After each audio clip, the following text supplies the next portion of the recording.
The art of illumination, how the Egyptians became gods, nature or nether.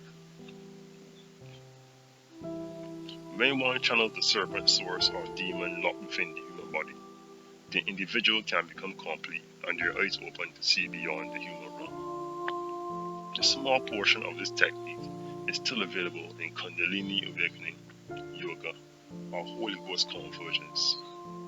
Portions of it is still left in voodoo and various other Eastern cultures. This post sheds light on a technique used to attain the status of nature or nigger, once called the art of calling down by the Egyptians.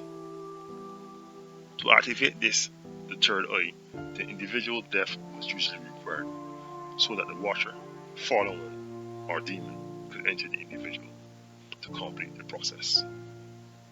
It usually took 3 steps. The first step was the requirement for a body.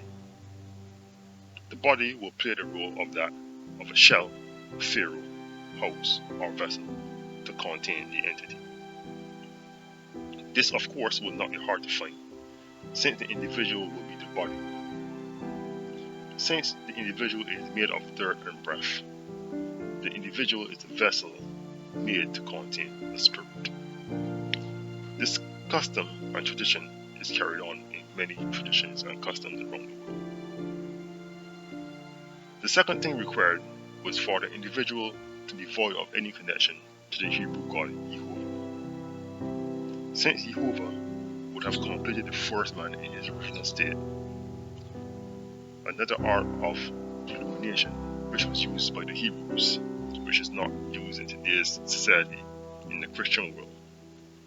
One would need to be void of Jehovah, so it would not cause any interference in becoming illuminated.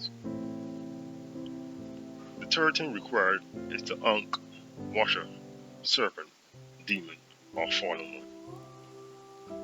When the individual summons up the demon, it takes control of the individual, becoming the new life.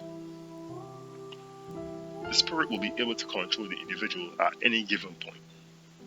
The individual will no longer exist, and whatever conscious state of that person will be taken to what was called the land of the dead. Chosen individual, the serpent or demon, is able to live within the physical world and interact with other individuals. The individual will gain a higher level of illumination or understanding of the world, being able to understand symbolism and being able to put together the pieces normally reserved for those of the hierarchy in society. In this state, the individual was no longer a man, but a fallen one, given the term nature or nether, God in the flesh. This technique was first completed by Thutmose III, which turned the attention of the world towards Egypt to look more further into this technique. While performing this technique, it is usually recommended that the individual sleeps alone if they are not around individuals of like mind.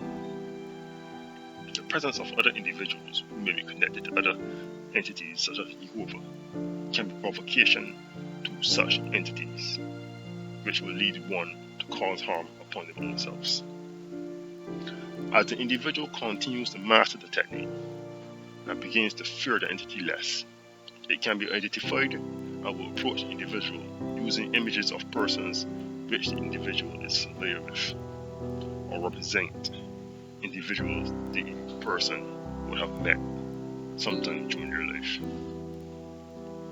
When the individual no longer fears the entities or fear becoming illuminated, the entity will approach the individual more often. While the person is carrying out this process, it must be understood that the individual must be fully synchronized with the entity. One cannot enter this technique or complete this technique being double-minded or having fear of such entities. It must be noted that this technique can be harmful to individuals who are not sure about it, as the entity is indeed a living being. It is something which have a life of its own. Oftentimes, where most individuals will show the nook, or what is now known as Ankh, it is shown on its own, usually given to the furrow. But the Ankh actually has arms, legs, and a hand, representing a spiritual entity, which is the life of the Illumination process.